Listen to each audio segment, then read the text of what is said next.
Hey, welcome back everybody. Great to be with you on Christmas Eve.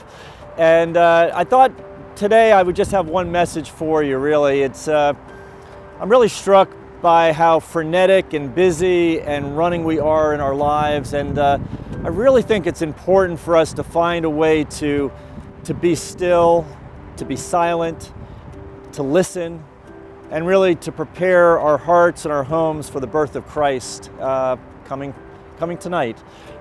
So I thought that was an important thing to do. So I'm just going to reflect on Silent Night. And there was a woman who wrote a nice little history of Silent Night. And I thought I'd share it with you because it's a little bit unusual. I didn't know the whole history behind Silent Night, how it came to be. Her name was Sarah Irely, who wrote about this history. And she said the song's lyrics were originally written in German just after the end of the Napoleonic Wars by a young Austrian priest by the name of Father Joseph Mohr. In the fall of 1816, Father Mohr's congregation in the town of Mariafar was reeling.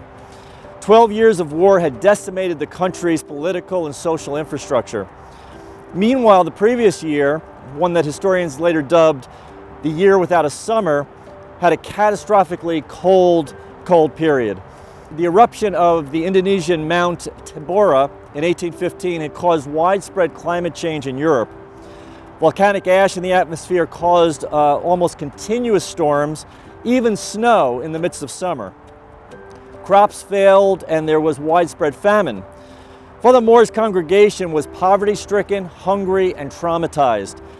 So he crafted a set of poetic verses to convey hope, that there was still a God who cared. Silent Night, the German version states, "Today all the power of fatherly love is poured out, and Jesus as brother embraces the peoples of the world." Father Mohr was a gifted violinist and guitarist and probably could have written the song himself, but he enlisted the help of a friend. His name was Franz Gruber. And that took place after Father Mohr had been transferred to a parish called St. Nicholas in the town of Oberndorf in Salzburg. On Christmas Eve of 1818, the two friends sang Silent Night for the first time in front of Father Mohr's congregation, with Father Mohr playing the guitar. The song was apparently well received by Father Mohr's parishioners, and most of them who were working as boat builders and shippers in a salt trade that was central to the economy in the region. The reason I mention that is because the melody and harmonization of Silent Night is actually based on an Italian musical style called Siciliana that mimics the sound of water rolling waves, which is like two large rhythmic beats split into 3 parts each.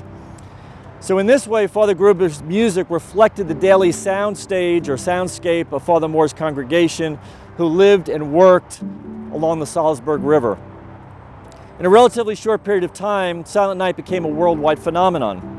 The lyrics of Silent Night have always carried an important message for the Christmas Eve observances in churches around the world. But the song's lilting melody and peaceful lyrics also reminds us of a universal grace that seems to have the capacity to unite people across cultures and faiths. Perhaps at no time in the history of the song was this message more important than during the Christmas truce of 1914, when at the height of World War I, German and British soldiers on the front lines in Flanders laid down their weapons on Christmas Eve and together sang Silent Night. The song's fundamental message of peace, even in the midst of suffering, has bridged cultures and generations. Great songs do this. They speak of a hope in hard times and of beauty that arises from pain. They offer comfort and solace, and they are inherently human and infinitely adaptable. So I hope as you listen to the playing of Silent Night and you get the chance to either read or sing along with the lyrics, I hope it brings you great peace and comfort and joy. I wish you the greatest blessings for your family and for you and your friends, for the world, as we enter into this most beautiful and joyous times, the birth of Christ, this Christmas Eve and this Christmas Day. So God bless you all, and I look forward to seeing you soon.